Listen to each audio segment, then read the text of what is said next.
Hello दोस्तों, vyana voice में आपका स्वागत है। और आज की कहानी है एक ऐसे अजनबी मुलाकात की जो इंसान की सोच, उसका नज़रिया और कभी-कभी पूरी ज़िंदगी बदल सकती है। कहानी की शुरुआत होती है अयान से। एक कॉर्पोरेट नौकरी करने वाला, दिल्ली जैसे बड़े शहर में रहने वाला एक नौजवान। ज़िंदगी उसके लिए एक रेस थी। सुबह जल्दी उठो, मेट्रो पकड़ो, ऑफिस जाओ, काम में डूबो और रात को थक कर वापस आओ। अयान ने अपने लिए एक रूटीन बना लिया था और उस रूटीन से बाहर निकलना उसे कभी पसंद नहीं था, क्योंकि उसके हिसाब से समय बर्बाद करना सबसे बड़ा अपराध था। एक दिन ऑफिस से लौटते हुए मेट्रो में सीट नहीं मिली। वो खड़ा ही था कि पास वाली सीट पर बैठे एक बुजुर्ग ने मुस्कुराते हुए उसकी तरफ देखा। सफ़ेद दाढ़ी, आंखों में चमक और चेहरे पर शांति। बुजुर्ग ने कहा, बेटा, इतनी भाग दौड़ क्यों? तुम्हारा चेहरा बता रहा है कि तुम थके हुए ही नहीं, अंदर से परेशान भी हो। अयान थोड़ा हैरान हुआ।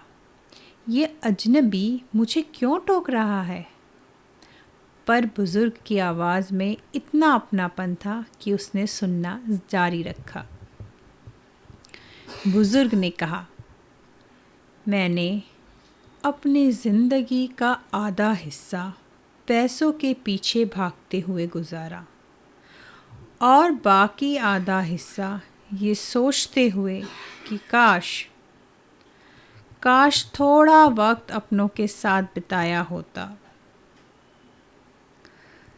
समय, बेटा, ये सबसे बड़ी दौलत है। इसे बचाना नहीं, इसे जीना सीखो।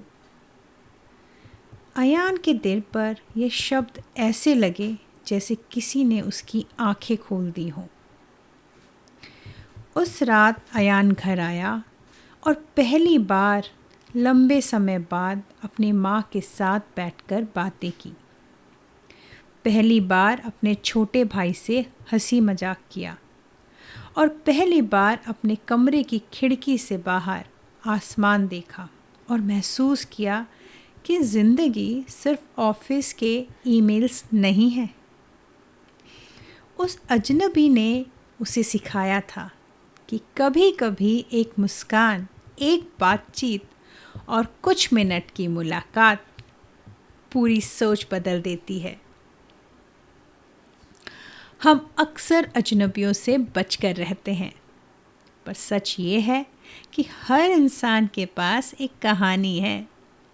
हर मुलाकात हमें कुछ नया सिखा सकती है। शायद अगली बार जब कोई अजनबी आपसे बात करे तो कान और दिल दोनों खुले रखिएगा। तो दोस्तों, ये थी आज की कहानी, अजनबी से मुलाकात। क्या कभी आपके साथ भी ऐसा हुआ है कि किसी अनजाने इंसान ने आपको कोई बड़ी सीख दे दी हो? और अब अगली कहानी का छोटा सा क्लू। जिंदगी में बहुत कुछ बदल जाता है, लेकिन एक चीज़ जो कभी नहीं मिटती, वो है हमारी यादें। तो अगली कहानी में सुनिए कभी न मिटने वाली चीज़, सिर्फ और सिर्फ व्याना वॉइस पर। और हाँ, अगर अभी तक आपने सब्सक्राइब नहीं किया तो तुरंत कर लीजिए, ताकि अगली कहानी सबसे पहले आपके पास तक पहुँचे। जल्द मिलते हैं यादों के एक नए सफ़र के साथ।